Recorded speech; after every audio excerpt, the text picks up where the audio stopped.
Chelsea have secured apparently Joao Felix to come to the football club because the Samuel Omorodion deal has broken down in less than 5 hours. I go to sleep, I wake up, and all of a sudden, Conor Gallagher's deal could have been off. Alvarez could not be joining Atletico Madrid. You've got Samuel Omorodion's deal broken, and Joao Felix is joining Chelsea to save everybody. What on earth is going on at Chelsea Football Club? We need to break this down because you all know me, my stocks are fully in on Joao Felix. I genuinely think this is a world-class talent waiting to explode.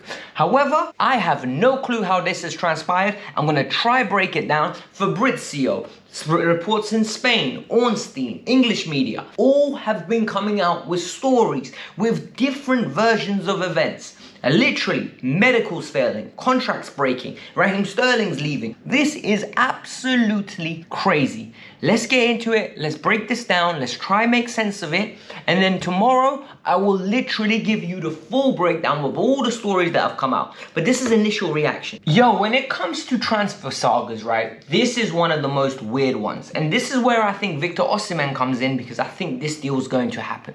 First of all, hit that like button because 1,000 likes goes a long way. Subscribe to the channel if you're new, it really supports the cause. But now let's get started.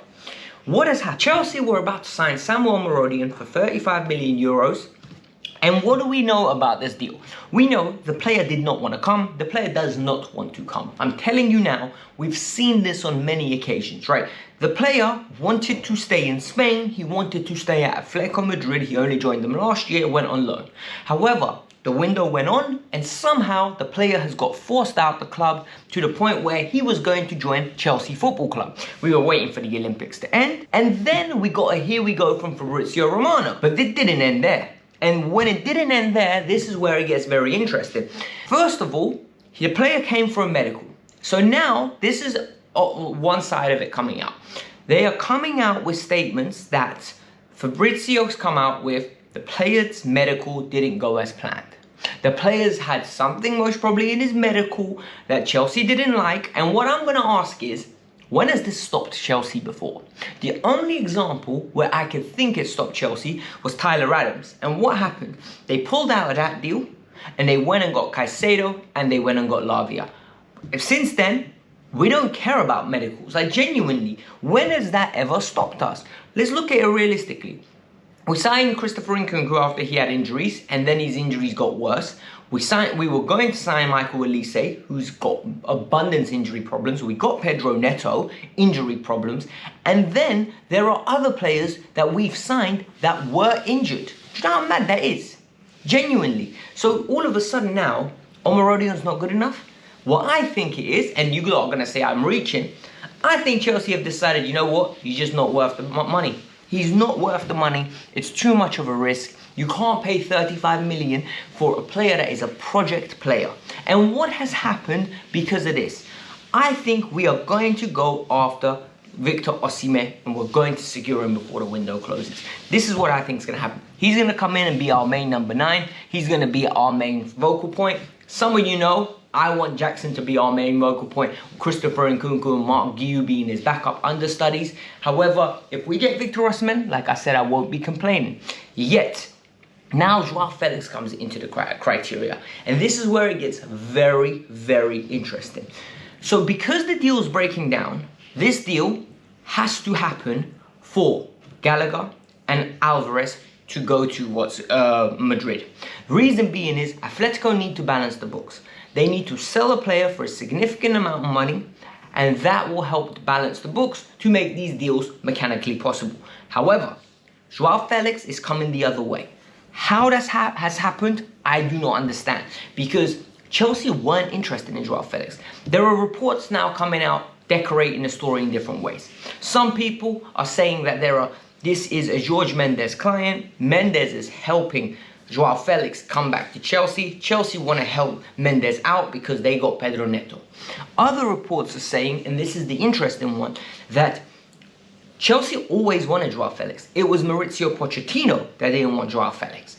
And Winstanley and Stewart wanted him back at the club last year. They were willing to pay 60 million euros last year. Now the bid has become 50 million euros. So all of a sudden we are getting a cheaper player, we're getting a better player, and in my opinion, we're getting a player that's ready to fit into the club. This deal is not done yet. Like we have said, whenever you see a here we go, it means it's 99.999% done. This is not 99.999% done. We need to be patient because I thought Omorodion was done. It's wild. Now that we have spoken about what's happened with the club, right, we need to be open and honest about where we're going and what direction. Personally, I think Joao Felix is amazing. So for me, I make space for this type of player in the squad. I'm selling players to make space for him. But what's going to happen? I think there's going to be a lot of outgoings. Fabrizio has confirmed that. And from an outgoings front, what are we going to have? We're going to have Pedro Neto on the right-hand side, or Palmer on the right-hand side, or Noni Madueke on the right-hand side. If the right bid comes in for Noni Madueke, I reckon they're going to sell him. Mudryk and Sterling, if any bid comes in for these men, they're going to sell him.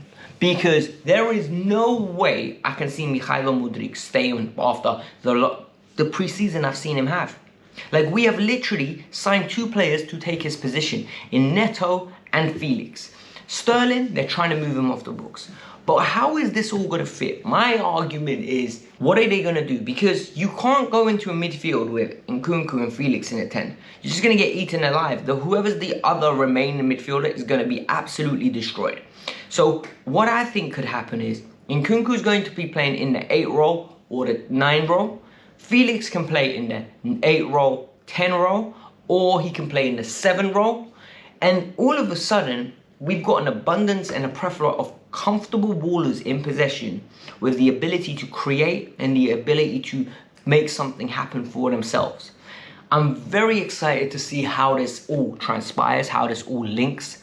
The deal's not done yet, but we need to be open and honest about what this means. It means Chelsea have really betrayed what they were doing this summer. Like, genuinely, the idea was, yeah, oh, we're going to go via the data analytics route. It's not. This isn't data analytics. This is the furthest thing from data analytics. This is going for household names.